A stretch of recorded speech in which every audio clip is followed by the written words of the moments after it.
Parliament দামি parliament করবে। গণ অধিকার পরিষদের নেতৃত্বে আমরা সংসদ ঘেরাও কর্মসূচি দেব।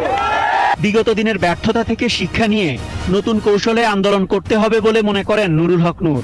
তিনি বলেন 10 ডিসেম্বর, 28 জুলাই ও 28 অক্টোবরের ব্যর্থতা থেকে শিক্ষা নিয়ে রাজপথে আন্দোলন গড়ে তুলতে হবে। গণতন্ত্রের বিজয় অনিবার্য।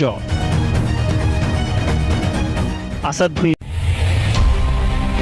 অবৈধ ডামি সংসদ বাতিল, নির্দলীয় নিরপেক্ষ তত্ত্বাবধায়ক সরকারের অধীনে জাতীয় সংসদের নির্বাচনের দাবিতে 30 জানুয়ারি দেশের সকল মহানগর, থানা, জেলা সদর, সকল উপজেলায় এবং সকল পৌরসভায় কালো পতাকা মিছিল কর্মসূচি ঘোষণা করেছে বিএনপি। এ সময় নেতাকর্মীদের চেয়ারপারসন বেগম খালেদা জিয়ার মুক্তির দাবি সহ সরকার বিরোধী বিভিন্ন স্লোগান দিতেও দেখা গেছে। দ্রব্যমূল্যের সীমাহীন ঊর্ধ্বগতি, দলের চেয়ারপারসন বেগম খালেদা জিয়া সহ সকল রাজবন্দীর মুক্তি, সকল মিথ্যা মামলা প্রত্যাহার ও অবৈধ সংসদ বাতিল সহ এক দফা দাবিতে বিরোধী দল বিএনপির ডাকা কালো পতাকা মিছিলে অংশ নেয় নেতাকর্মীরা। দলটির নেতাকর্মীরা নয়াপল্টনে জড়ো হন। খণ্ড খণ্ড মিছিলে নেতাকর্মীদের হাতে কালো পতাকা, ব্যানার, ফেস্টুন ছিল।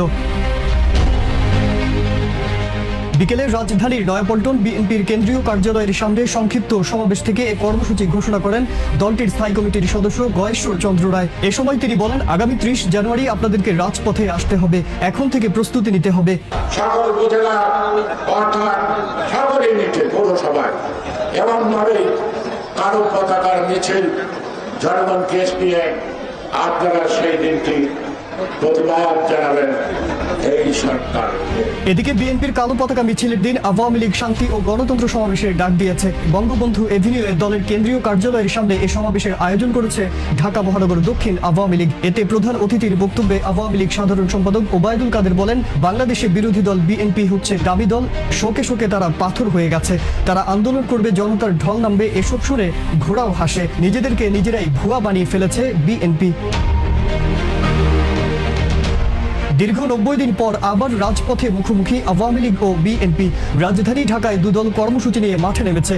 আওয়ামী লীগ শান্তি ও গণতন্ত্র সমাবেশ এবং বিএনপি কালো পতাকা মিছিলের মাধ্যমে বড় শোডাউন করে নতুন কর্মসূচি দিয়েছে। নির্বাচনে বড় বিজয়ের পরও আন্দোলনের মাঠে বিরোধীদের কোনো ছাড় দিতে নারাজ ক্ষমতাসীনরা। আগের মতো পাল্টা কর্মসূচি নিয়ে যে কোনো মূল্যে রাজপথে নিজেদের নিয়ন্ত্রণে রাখতে চায় দলটি।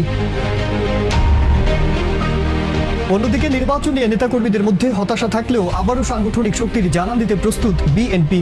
ঢাকা মহানগরের পাশাপাশি আশেপাশের জেলা থেকে নেতাকর্মীদের মিছিলে অংশ নিতে বলা হয়েছে। 7 জানুয়ারির নির্বাচন শেষে দুদলের এই প্রথম কর্মসূচি ঘিরে সব মহলে সৃষ্টি হয়েছে নানা কৌতূহল।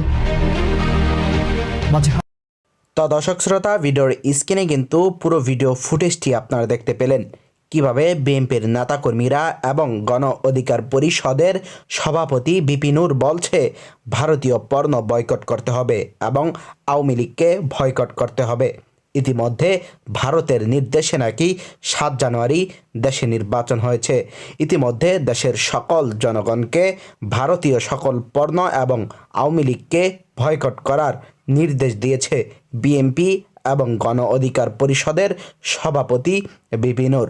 ইতিমধ্যে বিপি নূর এবং বিএনপির সকল নেতৃবৃন্দরা একজোট হয়ে বলছে, এইবার আমরা সংসদ ভবন ঘেরাও করব, আমরা সারা ঢাকা শহর ঘেরাও করব, আমরা পুরো দেশ আমাদের নিয়ন্ত্রণে রাখব।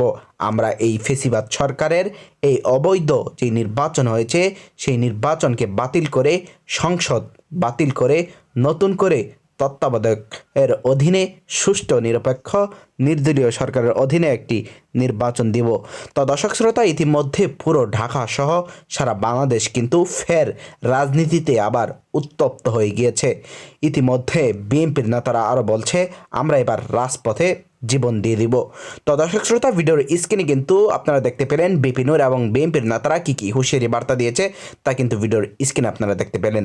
তো দর্শক শ্রোতা, ভিডিওটি ভালো লাগলে ভিডিওটিতে একটি লাইক করবেন আর আপনার মূল্যবান কথাগুলো অবশ্যই কমেন্ট সেকশনে লিখে আমাদেরকে জানিয়ে রাখবেন। তো দর্শক শ্রোতা, ভালো থাকবেন, সুস্থ থাকবেন। চ্যানেলে নতুন হলে সাবস্ক্রাইব করবেন। ধন্যবাদ।